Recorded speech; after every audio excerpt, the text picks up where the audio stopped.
This one. Okay, so let me give you some terms first. It's not very technical, this speech, but there are some figures and there are a few terms that might surprise you if I don't give them to you first. So I'll be talking about the history of coffee and things like that. So the first thing that's going to come up is the Oromo ethnic group, an ethnic group in Ethiopia, Oromo, O-R-O-M-O. Then I'll be talking about Roman Catholics and Protestants, but you all know about that. And coffee rust. So like rust, the same kind of rust as you get on metal when it's had water dripping on it, then coffee beans also have rust. I'll be talking about crop yield, so the amount of beans that come out of a crop, antioxidants, artificial pesticides or fertilizers, and the International Coffee Organization. Is that okay? Does anyone have any questions?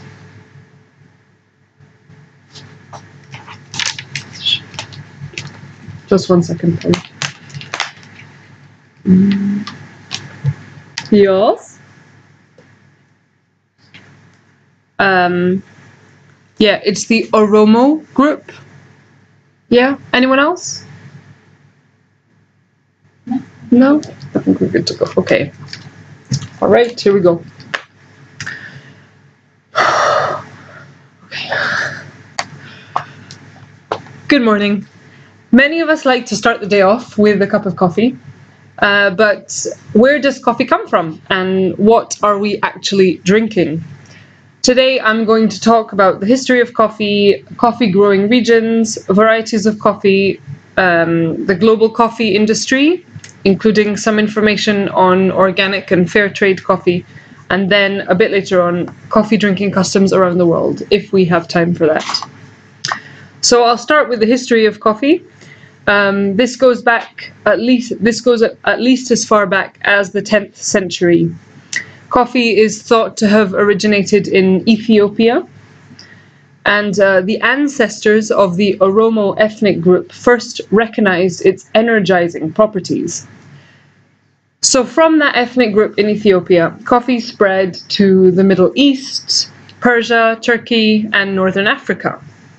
And then it spread to the Balkans, Italy, and the rest of Europe, Indonesia, and the Americas.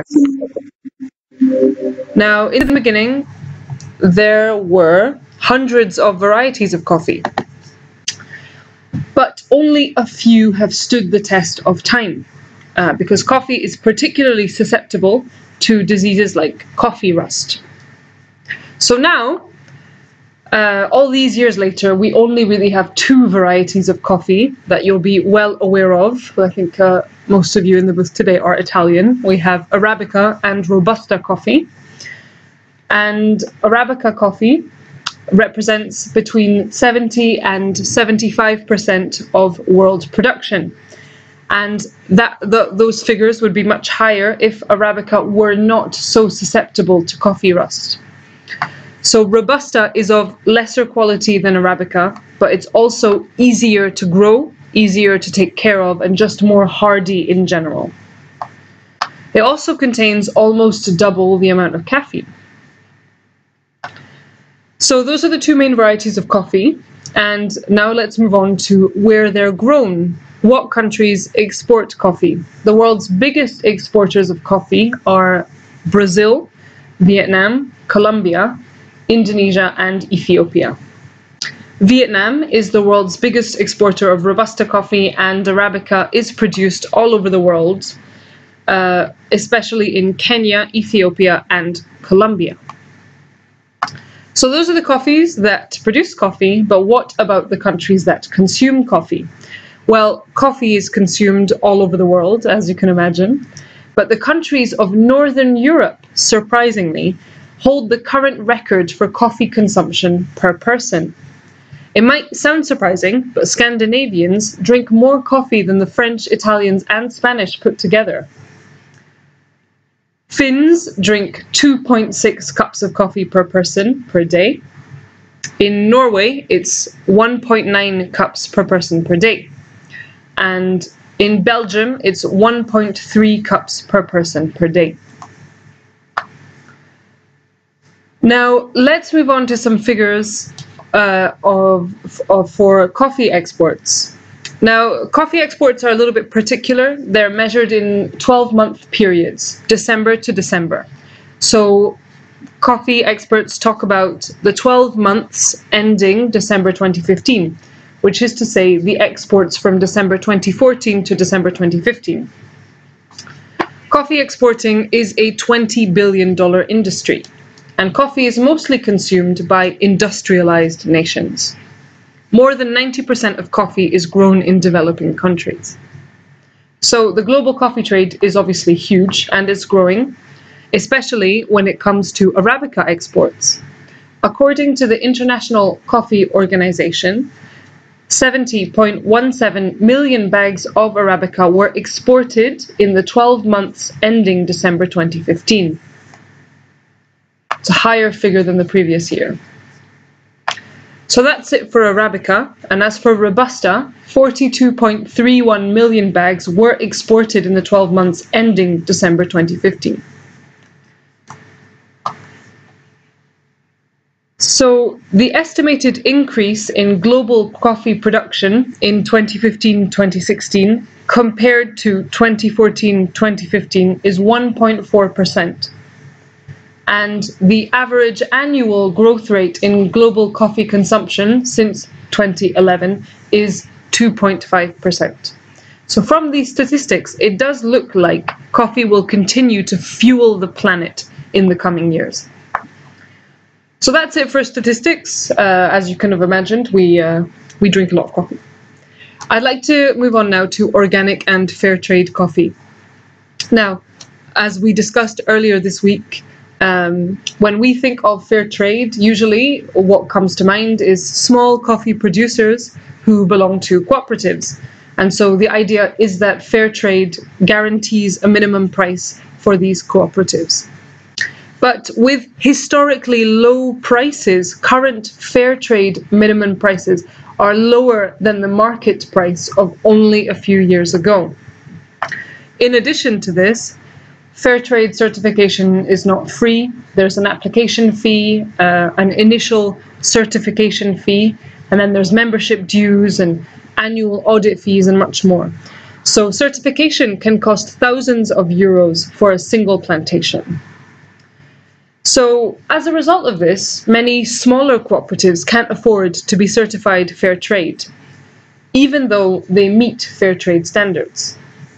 Just something to keep in mind when you buy fair trade. We all think that we're doing good. I myself buy fair trade coffee, but sometimes things are not quite what they seem.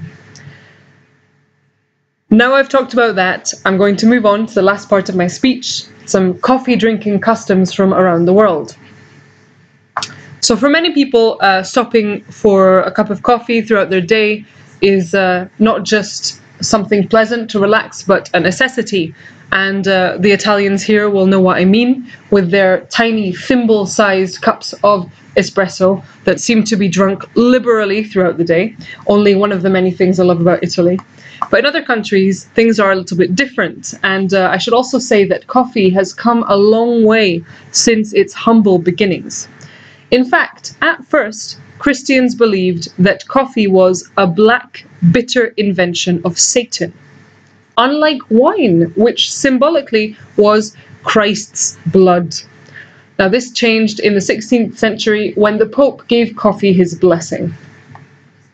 But there's still a somewhat religious connotation to coffee in many parts of the world.